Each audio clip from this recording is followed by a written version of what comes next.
Saludos amigos, bienvenidos todos a esta mesa de análisis en Impacto Venezuela. El día de hoy vamos a estar conversando con el doctor Enrique López Loyo. Él es presidente de la Academia Nacional de Medicina. A propósito de este caos en materia de salud que se está viviendo en Venezuela. Doctor, le saludamos. ¿Cómo está? Bienvenido. Saludos, buenas tardes, Carla. Gracias por la invitación. ¿Qué panorama le podemos presentar el día de hoy a nuestros hermanos venezolanos tomando en cuenta principalmente los crematorios colapsaron? La situación en cada una de las funerarias amerita que las personas pasen hasta 10 días esperando precisamente las cenizas de las personas. Es decir, es el primer tema que vamos a tocar el día de hoy por la gravedad de lo que implica la situación ahorita con el COVID en Venezuela. Bueno, las circunstancias epidemiológicas en este momento en Venezuela determinan que la circulación de la infección está en todos los estados, todas las regiones, todos los municipios, urbanizaciones, barrios y familias enteras están siendo afectadas, inclusive con una alta mortalidad.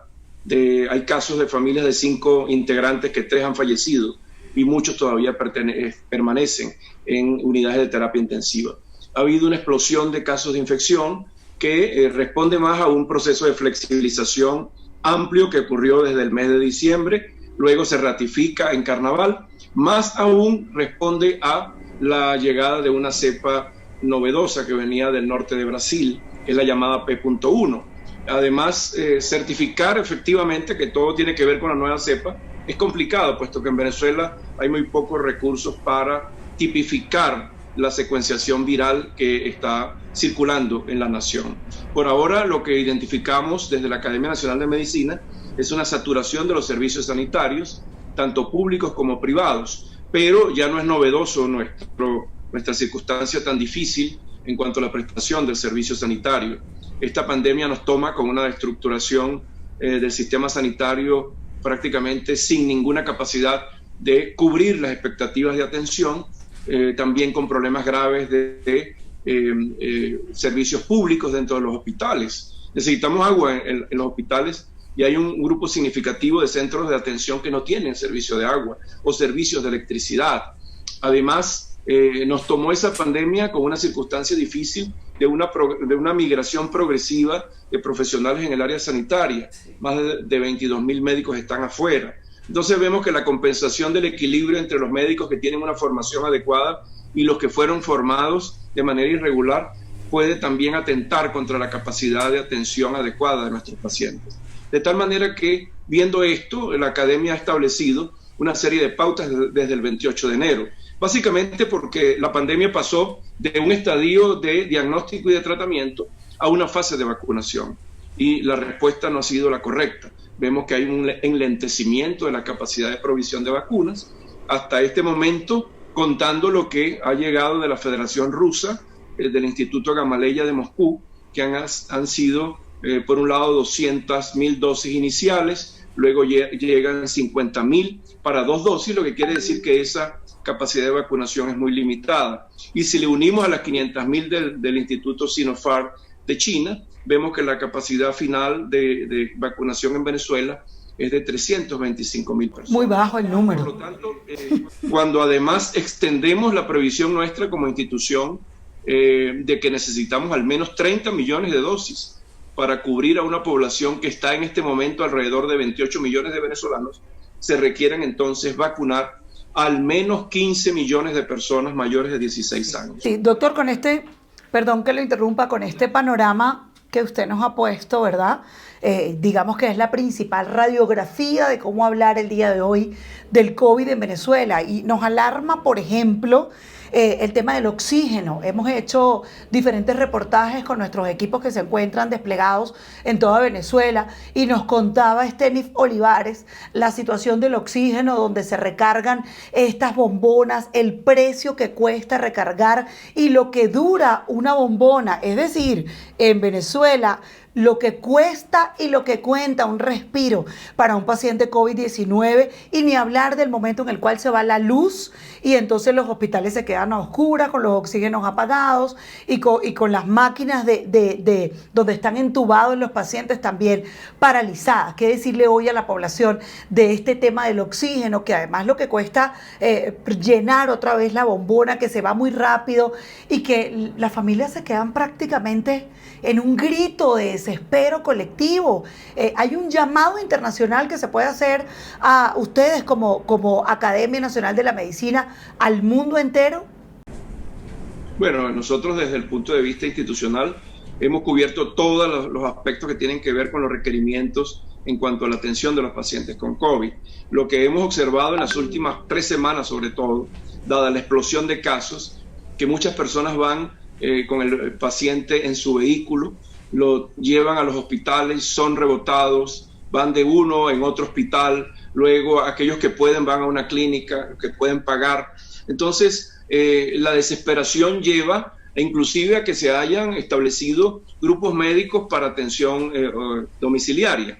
Y allí viene entonces el requerimiento básico del oxígeno, y lo que ha ocurrido es un manejo irregular de la distribución de oxígeno. Vemos que es un negocio, hay un mercado negro con una venta que oscila entre los 20 y los 50 o 60 dólares el llenado de una bombona de oxígeno, tomando en cuenta que una dosis mínima para colocar a un paciente va a los 6 litros por minuto. Entonces vemos que es un requerimiento indispensable en pacientes que así lo necesitan, que presentan una saturación baja de oxígeno. Y esta circunstancia de que la gente se ha visto en la necesidad de hospitalizar a sus enfermos en su casa, también lleva a la trágica situación de sacarlos, los muertos de las casas en Venezuela en este momento. Vemos como imágenes terribles de cadáveres que son extraídos de urbanizaciones, de barrios, y con ese dolor tan terrible que nos causa, pero es una consecuencia de la saturación, porque la forma explosiva como ha ocurrido en las últimas semanas la infección nos lleva a ver estas lamentables imágenes. De aquí debemos tomar que hay que reforzar la vacunación, hay que llegar a la vacunación, porque es lo que va a asegurar desacelerar las infecciones, desacelerar la posibilidad en aquellos casos que pueda repetir estando vacunado, desacelerar la posibilidad de muertes y de infecciones graves, los cuales disminuirían a su vez el requerimiento de terapias intensivas o terapias de complementación, como por ejemplo el uso de oxígeno. Este mercado negro continúa, vemos como hay importadores desde el sur de los Estados Unidos que ya están ofreciendo concentradores de oxígeno, y las propagandas son terribles. Dicen, reserve ya, que se va a quedar sin su concentrador de oxígeno. Es decir, generando también un caos y un horror en la población que se encuentra realmente desvalida en la posibilidad de contar con los servicios sanitarios que necesita. Ahora, doctor, yo me pregunto, sabemos que la administración de Nicolás Maduro no escucha.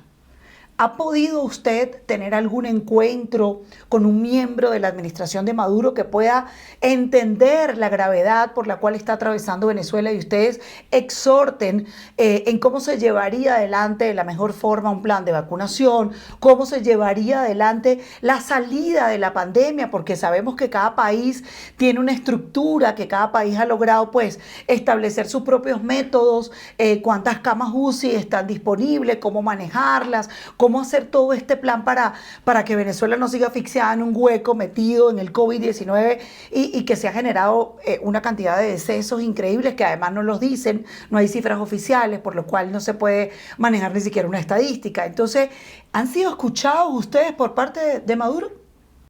Sí, fíjense que después de la campaña que hemos iniciado desde el 28 de enero, dando directrices, dando lineamientos, que se ha visto nuestro propósito de ayudar, aconsejando a la institución que debe llevar esto, que es el Ministerio del Poder Popular para la Salud. Comenzando el mes de marzo nos llamaron a integrar la mesa técnica de vacunación y vimos con buenos ojos esto, dimos nuestros comentarios iniciales, se iniciaban las mesas técnicas distribuidas de acuerdo a cada tema que debe tomarse en cuenta, como por ejemplo distribución, cadena de frío, evaluación de factores adversos de vacuna, tipos de vacunas escogidas, ese tipo de cosas, pero desde hace más o menos un poco más de un mes se ha detenido la mesa técnica y tenemos la promesa de que probablemente a finales de esta semana se pueda reiniciar, pero sobre la base de un trato respetuoso de las partes e identificando que nuestra academia tiene una visión institucional. Nosotros no queremos formar parte de la acera del frente ni de la otra acera, sino estar por la calle del medio con las definiciones de lo que se requiere para establecer un plan único nacional de vacunación. Además, el condicionante de que ese plan esté sustentado sobre la base de uso de formulaciones de vacuna que estén sustentadas por estudios internacionalmente validados. Y hemos hecho advertencia a la autoridad sanitaria que no es conveniente que se traten de contratar formulaciones experimentales, sino que se le dé la posibilidad al venezolano de recibir una dosificación de calidad. Saludamos que el día sábado el gobierno anuncia que ha entrado el mecanismo COVAX, fue directamente a pagar el 50% a Bruselas, en la sede central de la Organización Mundial de la Salud. Eso lo felicitamos porque es un anuncio de que van a llegar al menos la posibilidad de vacunar a 5.7 millones de venezolanos, que sería la provisión de ese mecanismo, el 20% de la población para este año, e inclusive la posibilidad de acceder a otro lote de vacunas de esa cesta para el año 2022. Entonces, saludamos eso porque la propia vicepresidente ha dicho, y nos parece también loable, que Venezuela ha entrado en el camino de asegurar vacunas de calidad y validadas internacionalmente, lo cual, si se vuelve a hacer un anuncio de utilización de formulaciones experimentales en Venezuela, caerían en una contradicción absoluta. Nosotros respetuosamente a la autoridad nacional que mantenga esa línea de la traída de medicamentos de calidad, puesto que los venezolanos necesitamos además resolver ese problema. Si vamos a la velocidad que tenemos en este momento, la velocidad de vacunación, tendríamos que pasar hasta 4 o 5 años para lograr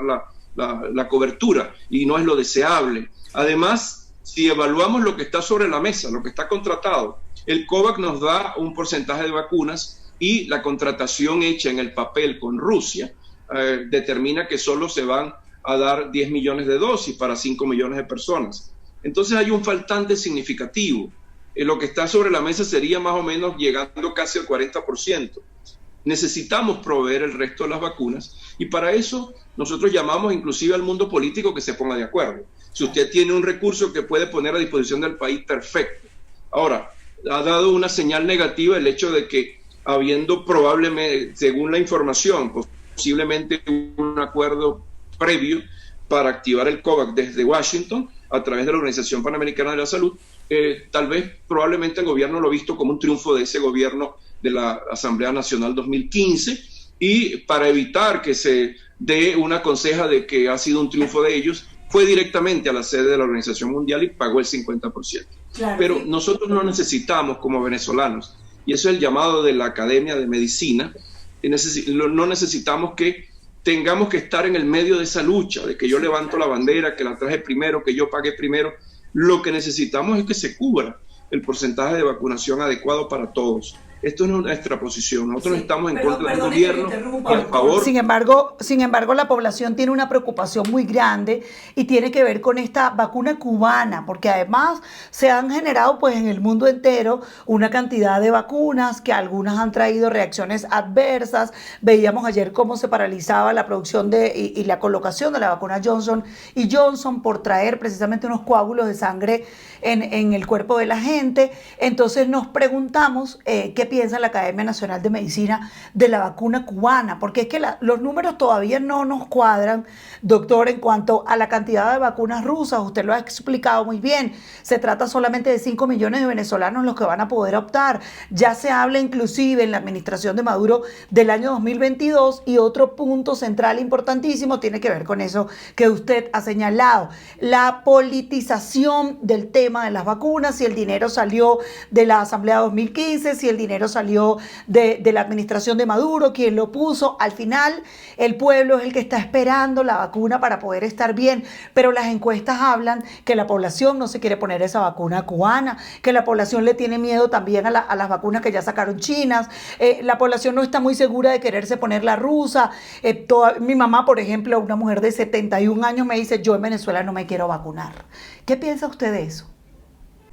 Bueno, mire, primero, todas las vacunas tienen un fundamento, pero si son vacunas. El problema es que en la salud pública internacional se habla de que la peor vacuna es la que no se coloca, la mejor vacuna es la que se coloca siempre. Ahora, ¿cuál es el problema de la formulación que ellos han tratado de vender como una vacuna? Es que no son vacunas. Si usted busca nuestro boletín número 20, que está en nuestra página web, la Asamblea de la Academia Nacional de Medicina, identifica que ahí se establece que no son vacunas, son candidatas vacunales y son elementos que están en fase experimental. Entonces no es lo correcto que se haga porque no han presentado ni siquiera los resultados de la fase 2 y están entrando a una fase 3 experimental, lo cual debe definirse finalmente con la publicación de sus resultados de efectividad y de posibilidad de protección. Eso no ha ocurrido y por lo tanto no son vacunas, son dosis experimentales y los cuales los venezolanos debemos rechazar. Si eso es así, ellos tienen que presentar la evidencia científica. Si la evidencia científica validada internacionalmente y además aprobada por la Organización Mundial de la Salud dice que sí están aprobadas para vacunas, se debe considerar su utilización. Pero en este momento sería un error extraordinario del Estado darle esa posibilidad de que lleguen a Venezuela y se coloquen sin tener una certificación de uso. Por lo tanto, lo fundamental aquí es que la gente debe tener en el convencimiento de que las vacunaciones que están disponibles en este momento sí funcionan, debe tener entonces la necesidad de vacunarse si están en los grupos elegibles, en mayores de 16 años, aquellos que están en la prioridad de que trabajan en el sistema sanitario, adultos de más de 60 años, con o sin comorbilidades, son los que necesitan la prioridad en este momento. Por lo tanto, se debe desechar esa conseja antivacunas, porque fíjate el ejemplo de Chile. Chile lidera en este momento la vacunación en América Latina, pero en este momento tiene un pico significativo en toda la población joven, porque primero ha aprendido ese mensaje negativo de la antivacuna y además los jóvenes han desechado los mecanismos de control y de barrera. Entonces nosotros hemos dicho en los últimos días que en Venezuela, a falta de vacunas, la vacuna es la protección personal, es mantener las medidas de distanciamiento, mantener la utilización de las medidas de barrera como el tapabocas continuamente, tener la conciencia de no hacer reuniones colectivas, evitar hacer este tipo de, convivencias no en el ámbito del hogar, por lo tanto se pone en riesgo y esa es la vacuna, la que va a funcionar siempre, mantener esa posibilidad de estar protegido. Entonces, el fundamento nuestro como institución es simplemente darle una visión del deber ser, de cómo se establecen las normativas y los lineamientos, en este caso para instaurar un exitoso plan nacional de vacunación. Por otra parte, no quiero dejar la oportunidad de decir que no hay que descuidar el programa ampliado de vacunación de otras cosas, porque estamos todos abocados ahora al COVID, pero tenemos además que cubrir la vacunación de la cohorte que necesita la vacunación en Venezuela, del resto de las cosas. Sí. Desde la BCG al niño que está en el hospital hasta cubrir las dosis para, por ejemplo, las triples bacterianas, las virales, aquellas que se necesitan en una fase como la del sarampión, etcétera. Eso hay que cubrirlo en paralelo, pero vemos que se ha descuidado ese programa.